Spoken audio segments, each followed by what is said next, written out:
हिलाने वाली घटना सामने आई है। कई दिनों से मणिपुर में दंगा, आगजनी घटना, लूट, बलात्कार जैसी घटना आए दिन हो रही है। महिलाओं को निर्वस्त्र कर घुमाया गया और महिला को जिंदा जला दिया गया। सरकार अभी तक शांति बहाल नहीं कर पाई है। इस पूरे मामले को लेकर हम बात करते हैं फादर अनिल मार्टिन से।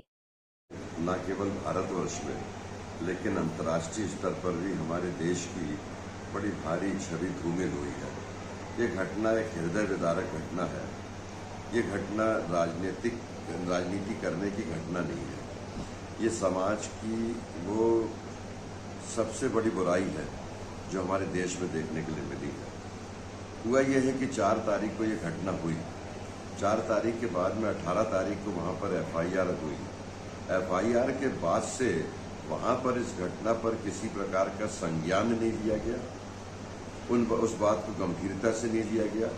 वो सारे कल्प्रिट्स, जितने लोग जो अपराधी थे, जिन्होंने ये कृत्य किया था, उनके ऊपर किसी भी प्रकार की शासकीय प्रशासन की ओर से कार्रवाई नहीं की गई।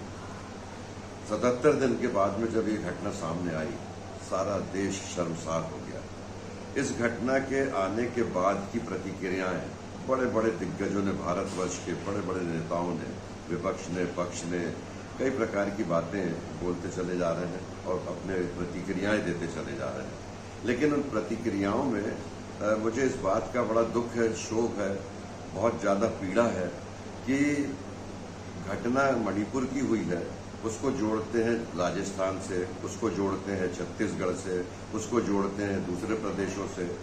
जिस रोग का, जिस बीमारी का इलाज उसी जगह पर होना है, तो उसको ना देखते हुए वो दूसरी जगह पर डाइवर्ट कर रहे हैं। दूसरा दुर्भाग्य, सबसे बड़ी बात कि उस घटना के वायरल होने के बाद, उस वीडियो के वायरल होने के बाद लगातार पिछले 2 और 3 दिनों में वहाँ गोलीबारी हो रही है। वहाँ पर घर जलाए जा रहे हैं, वहाँ पर वाहन जलाए जा रहे हैं, वहाँ के लोग पलायन करने के लिए मजबूर हो गए हैं। STF लगी है, BSF लगी है, ये सेना लगी है, ये सुन रहे हैं। लेकिन अगर ये घटनाओं में बढ़ती हो रही है, अगर और घटनाएं बढ़ रही तो ये सबसे बड़ा दुर्भाग्य का विषय है। देश की प्रथम नागरिक भी महिला राष्ट्रपति हैं और राज्यपाल भी वहाँ पर महिला बैठी हुई हैं, और आदिवासियों की बात हो रही है, आदिवासियों के साथ जो अत्याचार की बात आ रही है। ये सबसे बड़ी बात यह है कि हाँ, प्रथम नागरिक को अपना वक्तव्य देना था, जो आदरणीय राष्ट्रपति जी ने नहीं दिया है। लेकिन वहाँ की जो गवर्नर है सुश्री अनुसुईया उइके जी, उन्होंने अपना वक्तव्य बहुत स्पष्ट दिया है। वहाँ की स्थिति को बहुत स्पष्ट बोला कि यहाँ स्थिति दुर्भाग्यपूर्ण और गंभीर है।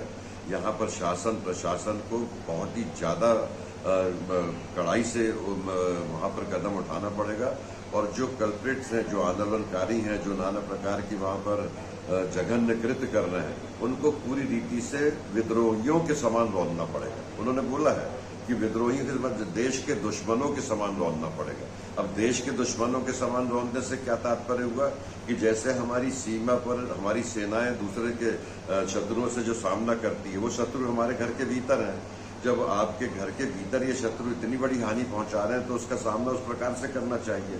तो उसमें किसी प्रकार की नम्रता का, और वो तो होता नहीं कि आपको कड़ाई से वहां कदम उठाने। सरकार इस तरीके दंगा और ये नहीं रोक पा रही है, क्या राष्ट्रपति शासन वहाँ लगना चाहिए?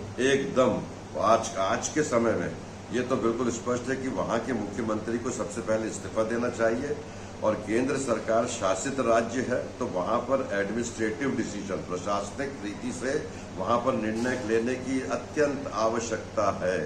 इसमें राजनीति नहीं है। इसमें सबसे बड़ी बात है मानव अधिकार का जो हनन हो रहा है, जो महिलाओं के साथ में इतना दुर्भाग्यपूर्ण काम हुआ है कि शर्मसार हो गया। सिर्फ हमारे बच्चे, हमारे जवान, हमारा समाज, हमारी महिलाएं इतनी ज़्यादा पीड़ा महसूस कर रही है, और हर व्यक्ति के जहन में यह है कि वहाँ पर कड़ाई से इसलिए राष्ट्रपति शासन तुरंत लगाया जाए, और तुरंत लगा करके मैंने जैसा कहा कि वहाँ पर शत्रुओं के समान उनका सामना करना चाहिए, ताकि लोग पलायन करने से वहाँ बच जाए। एक तो देखिए, पृष्ठभूमि में जो मानसिकता निकल के आ रही है, वहाँ कई प्रकार की बातें हो रही है कि उस प्रदेश को पहले से ही इस प्रकार से नाश करने के बाद बेचा जाना है, तो कहीं कुछ करना है, कहीं कुछ करना है, ऐसी बातें सुनने में आ रही हैं। तो वो सब बातें भी एक जिन लोगों ने कृत्य किया उनके लिए सजा मिलना चाहिए। बिल्कुल, उनके तुरंत सजा मिलना चाहिए। और इस प्रकार से नहीं, बहुत से संवाददाताओं ने, बहुत से मीडिया के लोगों ने इस बात को बोला है क्या उनको अरेस्ट किया जाएगा, क्या उनके बयान लिए जाएंगे, क्या वो प्रताड़ित महिलाएं फिर से कोर्ट में आकर के बयान देंगी, क्या वो जो रोज मरने वाले हैं उनको और मरना पड़ेगा।